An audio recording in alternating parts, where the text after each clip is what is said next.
Buenas tardes, amigos. Gracias por acompañarnos en esta sobremesa acá en la señal de Canal 2. Muchos habrán leído a principios de siglo XX, aparece un dramaturgo uruguayo, Florencio Sánchez se llamaba, y escribió una obra realmente maravillosa que se llamaba Mijo el Dotor. En esa obra, Florencio Sánchez plantea un choque de culturas, ¿no? Entre una familia campesina, papá campesino, toda la vida nacido y criado en el campo, y un hombre dedicado a los quehaceres campestres, con su hijo. Su hijo resultaba ser que era un joven que estudiaba en la gran ciudad la carrera de medicina, creo que era. Y se produce el choque de culturas, ¿no? Entre la supuesta modernidad citadina y el hombre de campo con sus raíces y sus costumbres. Pero ¿cuál era el trasfondo que tenía esta obra, más allá del choque de culturas? El anhelo de toda familia de tener un hijo universitario y un hijo dotor, como decía el protagonista de la obra de Florencio Sánchez. Ahora, si uno repasa qué es lo que está pasando en Jujuy y en la República Argentina, vemos cómo ese paradigma ha cambiado radicalmente. Un estudio que se conoció en las últimas horas da cuenta que el 62% de los argentinos prefieren un empleo en el sector público antes que en el sector privado. Obviamente estos números fueron sometidos a distintos estudios y lo primero que aparece acá es que entrar a trabajar al sector público es relativamente, y esto lo pongo entre comillas, fácil, ¿sí? Porque depende de la discrecionalidad o no del funcionario de turno. En cambio, entrar a trabajar al sector privado requiere algún nivel de preparación, algún nivel de capacitación. Lo comentamos el otro día, lo ocurrido en la empresa Toyota. Lamentablemente esta constante se está dando absolutamente en todo el país. Hoy la República Argentina apenas llega a los 8 millones de personas que trabajan en el sector privado. Y estas 8 millones de personas son las que sostienen a más de 20, que son los que pasan por distintas ventanillas todos los meses a retirar un cheque del Estado. Hoy vamos a tratar un tema que me parece que está relacionado con esto, que es el turismo. ¿Y por qué digo que está relacionado con esto? Porque el turismo produce un derrame real y concreto. Con el turismo no solamente trabaja el hotelero o el agenciero, con el turismo trabaja el artesano, trabaja un taxista, trabaja un mozo, trabaja un guía. O sea, la cantidad de empleo indirecto e inmediato que da el turismo me parece que es un tema a tener en cuenta todos los días y alguna vez, por favor, tener una política de Estado referido a este tema. Hoy nos va a acompañar Santiago Carrillo, que es el presidente, lo voy a leer con propiedad, de la Asociación de Viajes de Jujuy. 30 segundos y ya estamos con él.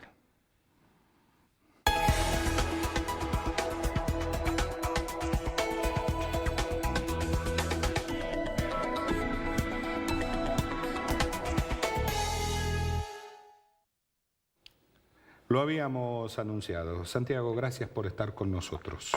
Muchas gracias a ustedes por invitarme, un lujo. ¿Qué es el turismo a la hora de decir necesitamos generar fuentes de empleo?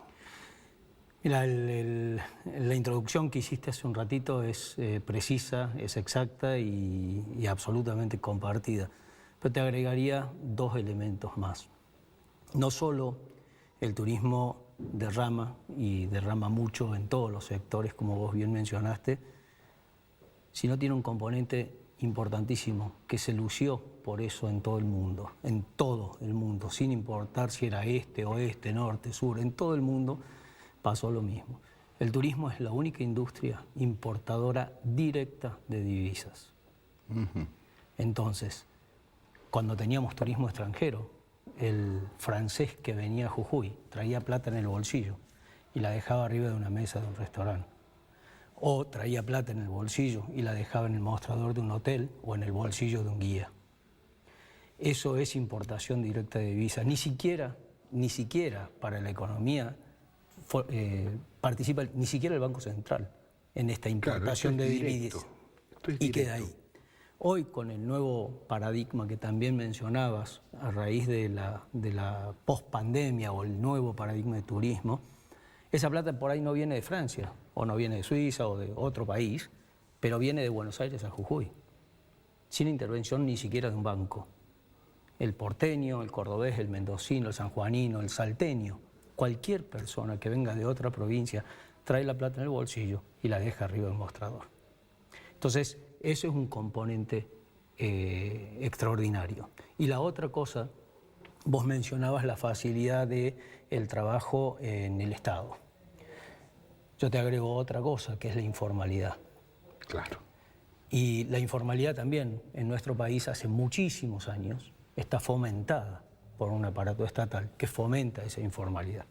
Ahora, un ejemplo actual y vinculado al turismo, para no entrar en otras cuestiones de la parte social y económica de nuestro país, vinculado al turismo, es el ejemplo del sistema de previaje que tenemos vigente hoy. Esto que lanzó el Gobierno Nacional. El Gobierno Nacional lanzó un proyecto, el año pasado como proyecto, fue una genialidad, que la están estudiando en varios países. ¿Por qué? Sin entrar en demasiados detalles. Lo primero es un beneficio para el que consume. ¿Por qué? Compro 50.000 pesos en consumos turísticos y el Estado Nacional me reintegra el 50% para que lo vuelque en el sistema turístico. Esto implica que yo, además de los 50.000 que pagué, voy a tener 25.000 para consumir. Y eso me lo dan en una tarjeta de plástico, que voy a un restaurante y pago con eso, alquilo un auto y pago con eso, contrato los servicios de un guía y pago con eso. ¿Cuál es la enorme diferencia? Que esos 25.000 pesos, o sea, el 50% de lo que yo haya invertido, me va a volver por la vía formal. Claro, eso sí. Porque el restaurante, el guía de turismo, el alquiler de autos, tiene que estar inscripto. Entonces, el Gobierno Nacional inyectó 16.000 millones de pesos en el mercado. Un mercado de consumo absolutamente directo y distributivo, pero además tiene una recuperación por el blanqueo de la economía, por la formalización de la economía, que implica 16.000 millones, que implican menos de 2.000 millones de costo fiscal. Claro, entonces es una ecuación perfecta. Cierra por todos lados. En una pospandemia que necesitamos motorizar la economía, ahora, esto es perfecto. ¿Estamos preparados para esto? Para decir, bueno, listo, el previaje nos va a vender determinada cantidad de paquetes de noche de hotel, de almuerzo. De hecho, ¿estamos preparados para esto? Yo creo que sí. El turismo tiene una capacidad de resiliencia, una capacidad de reconvertirse muy, muy rápida. Tenemos un nivel de prestación de servicios en nuestra provincia, desde el último rinconcito de la provincia donde hay una comunidad que se dedica a prestaciones turísticas, hasta no tenemos grandes empresas turísticas, somos todos pequeños y medianos empresarios y casi todos microempresarios, unipersonales, familiares. Por eso te hablaba de la capacidad distributiva del turismo. Y esto de la capacidad que tiene de reconvertirse es porque, sinceramente, nosotros hasta antes de las vacaciones de julio no teníamos trabajo hace más de un año. Claro. Todo parado. Nada. Fueron 14 meses sin un peso de facturación. Ahora, con cero. Entonces, perdóname, terminando la idea, es esa capacidad de reestructuración. Ok, no tengo la estructura que yo tenía antes de la pandemia, pero sí tengo la capacidad para generarla en 15 minutos. Bueno, pero yo le preguntaba esto por lo siguiente. Yo creo que si hay algo que nos dejó esta pandemia es que el turista ya no es tan turista y es más viajero que turista. Y después, ¿qué es lo que busca? Sustentabilidad. Correcto. Esencialmente sustentabilidad. Si yo quiero ir a un destino sustentable, pienso en Costa Rica. Pero a Costa Rica me va a costar muchos miles de dólares porque estoy pagando la sustentabilidad del lugar. Absolutamente. Sí, ahí tenemos un enorme desafío. Y entiendo tu pregunta anterior de si estamos preparados. No, en ese sentido no estamos preparados. Tenemos que trabajar y trabajar mucho. Tenemos una enorme ventaja. La naturaleza de Jujuy es infinita. Infinita, absolutamente infinita.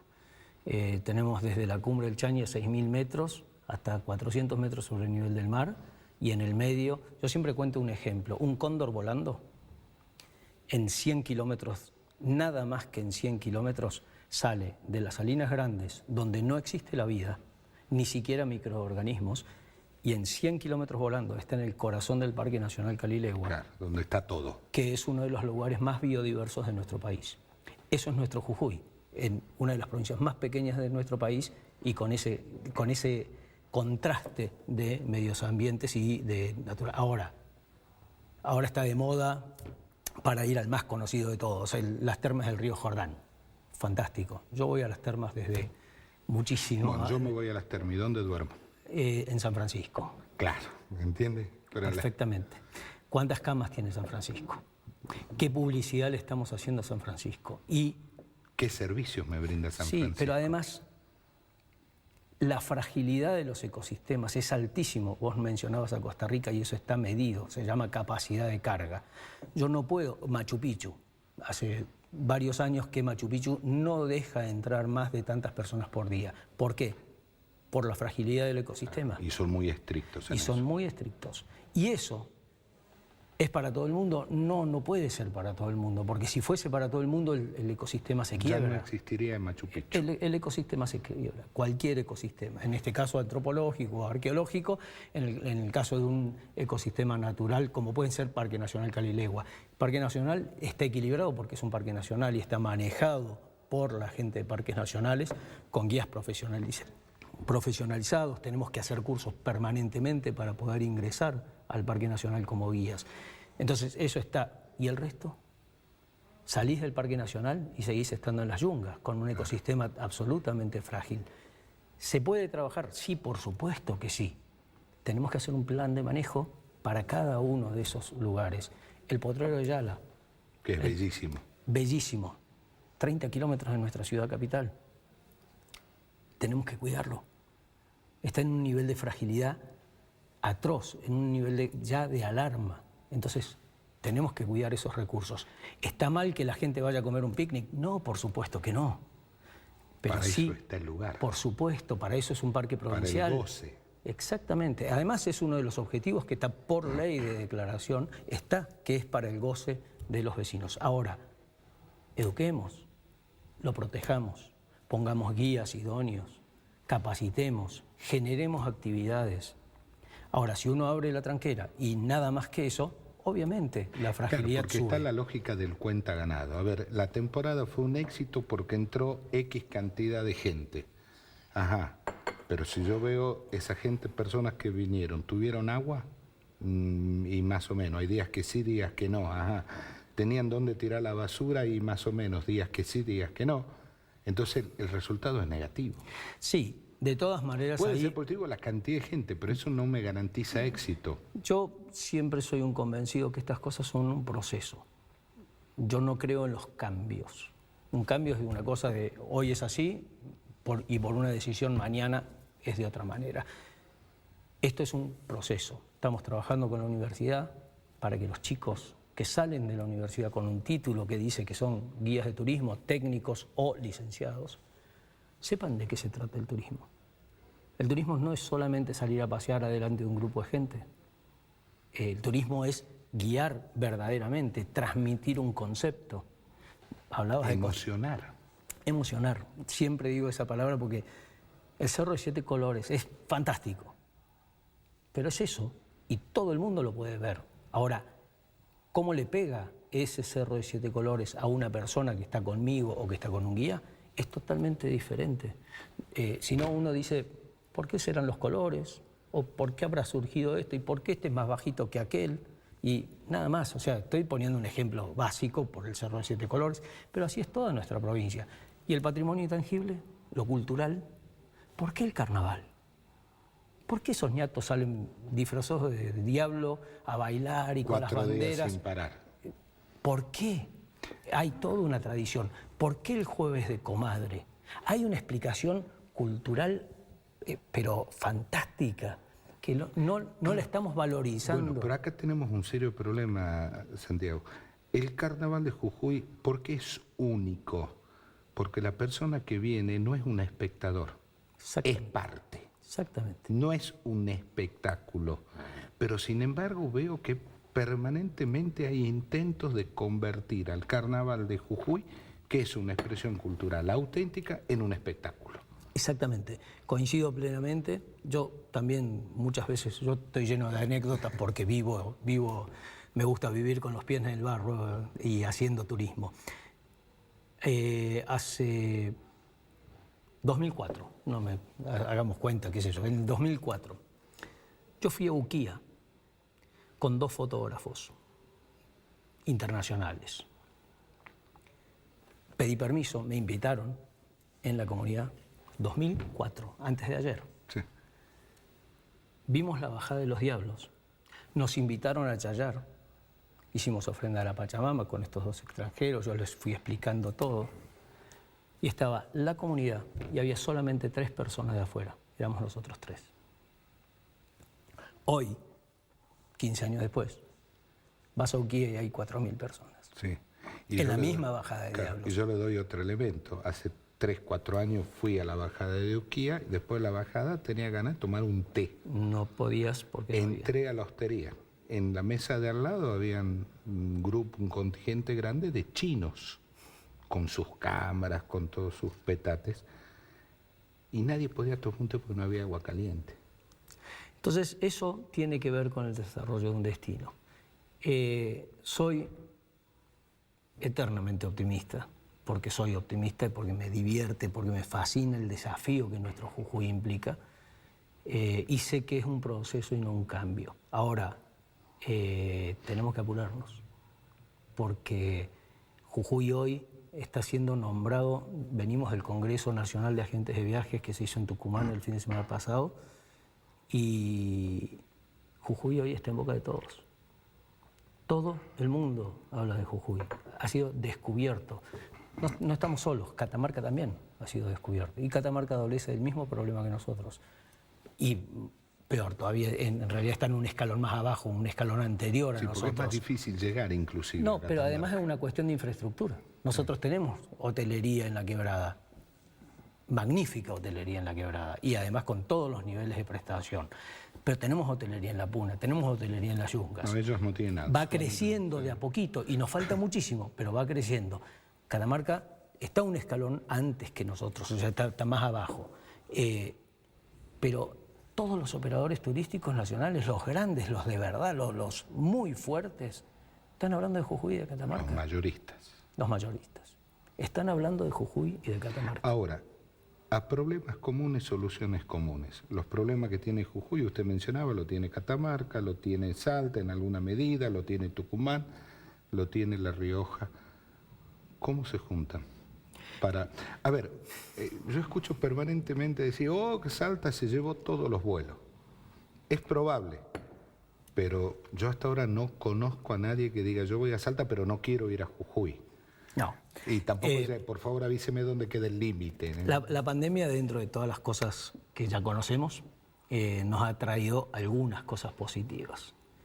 Una de ellas es un vínculo muy fuerte entre todos los actores del sector privado de cada una de las provincias. Después se generó una articulación muy importante y necesaria entre el sector público y el privado. En nuestro caso fue la génesis del Jujuy para los jujeños, de cuando todavía estábamos totalmente encerrados y pudimos empezar a movernos por lo menos en nuestra provincia. Y después de eso se generó algo muy lindo que nos está dando realmente muchas satisfacciones y alimenta este optimismo que yo te mencionaba, porque se han juntado los 6 ministros de las 6 provincias del norte, sin importar los partidos políticos ni nada, las 6 provincias del NOA, y en la mesa de al lado, y no es una forma de decir, en el mismo restaurante estábamos los 6 presidentes de las asociaciones de agencias. Y cuando terminamos de comer en los postres dijimos, che, nos juntamos 10 minutos. Esa es una foto potente. Y los ministros nos dijeron que sí, nos sentamos juntos y a partir de ese día nos juntamos todos los meses. Los 6 ministros del sector público con los 6 presidentes de las asociaciones.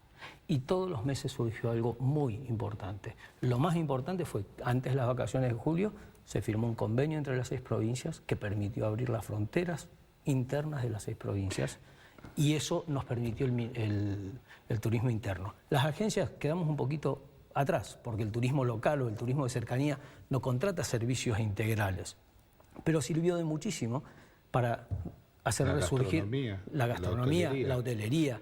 Entonces, el tucumano, el riojano, el catamarqueño, el salteño que vino a pasar el fin de semana a la Quebrada Humahuaca nos permitió no hacer fortunas ni negocios, nos permitió mantener la estructura de prestación de servicios. Ahora, yo le cuento mi experiencia de enero de este año.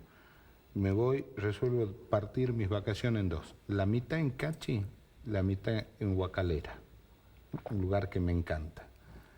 En Cachi encontré muchísimos jujeños y en Huacalera encontré muchísimos salteños. Ninguna duda, ninguna duda. Ese era el turismo, como hiciste vos, que agarró su auto, se fue con la familia. Nosotros le llamamos turismo espontáneo, que va a ver qué hace. Y mañana invento. Y estoy en Cachi y voy a ir a Las Pailas o voy a ir a recorrerlos o voy a una bodega y inventa. Entonces, ese turismo espontáneo es el que digo, no contrata servicios integrales de turismo, pero sí nos permitió mantener viva la estructura de prestación. Y hoy, bueno, después de esa firma, de ese convenio que hicieron todas las provincias del norte, fue muy interesante lo que pasó a nivel nacional. Nos llamaban desde la Federación en Buenos Aires o colegas nuestros de la Patagonia Norte o del litoral. ¿Cómo hicieron? Claro, ¿qué pasó? Claro, ¿cómo hicieron? Y fuimos, por primera vez el norte empezó a ocupar un lugar en esto del ambiente. Después derramará. Nos falta conectividad aérea, nos falta conectividad internacional que estamos tratando de lograr que los vuelos que vengan de afuera paren en el norte antes de irse para el sur, o cuando salen del sur paren en el norte antes de irse para afuera. Eso yo espero que sí, soy optimista, creo que nos va a llevar un poco más de tiempo, pero soy optimista en cuanto a que se va a lograr porque es necesario. Salta se llevó estos vuelos regionales, ¿sí? Muchos lo plantean como algo malo. ¿Es malo o bueno para Jujuy? A mí me produce una sana envidia, pero... son 120 kilómetros. No, menos, son 80. 80. Nuestro aeropuerto está a 80 kilómetros de Salta, no está a 120 kilómetros. 120 la ciudad. Claro, de ciudad a ciudad, pero nuestro aeropuerto queda más cerca de Salta que el aeropuerto de Salta queda de Jujuy. Entonces, y además la pista es más grande, los cerros están más lejos, pero yo creo que se va a producir ese cambio o se va a producir ese acomodamiento. Hoy tenemos una sola línea aérea que es Aerolíneas Argentinas, JetSmart está empezando a volar ahora, es fantástico que lo haga. Perdón si dije una marca, pero es importante que empiece a volar ahora, que tengamos otra aerolíneas volando. Tienen muchas ganas y tiene capacidad de volar internacional, con lo cual apuntamos a que empiecen a volar con un vuelo, 2 vuelos, 3 vuelos, 4 vuelos y después podamos abrir la puerta hacia afuera desde Jujuy para volar a algún puerto de Brasil, algún puerto de Bolivia o algún puerto de más lejos. Lo voy a graficar con una antigüedad, pero si uno le pregunta a un piloto de un jumbo dónde prefiere bajar, en Salto Jujuy, elige Jujuy. Sin dudarlo, por las características que tiene este aeropuerto. Acá aterrizó el Concorde y en Salta no podría haber aterrizado. Claro. Pero no es contra Salta. Digo, creo que hay que lograr un equilibrio que... vuelvo a Catamarca. Catamarca es un destino que está surgiendo, tiene 4 vuelos semanales. Claro. Entonces, hay que generar un equilibrio. Las provincias más chicas o más relegadas en este sentido, tenemos que juntarnos y pelearla. Nosotros hoy, desde el sector privado, estamos apoyando el 100% al Estado provincial para que peleemos esto. Vamos a pelear esto. ¿Y por qué no una línea aérea del NOA? Una línea aérea del NOA, una transversal con el NEA. ¿Por qué no? Una transversal con el Pacífico, sin necesidad de ir a Santiago o sin necesidad de ir a Buenos Aires. Entonces, es un barajar y dar de nuevo. La post-pandemia es un barajar y dar de nuevo, pero la buena noticia es que es un barajar y dar de nuevo para todos por igual. No, y además, para los grandes, para los chicos, para todos por igual. Y ya sabiendo lo que hicimos mal. Absolutamente. Y lo que hay que corregir. Absolutamente. Santiago, muchísimas gracias por haber estado con nosotros. Un placer, un verdadero placer. Gracias a vos. A ustedes, gracias por acompañarnos. Los invitamos que mañana, Dios mediante, a las 2 de la tarde nos juntemos para hacer otra sobremesa.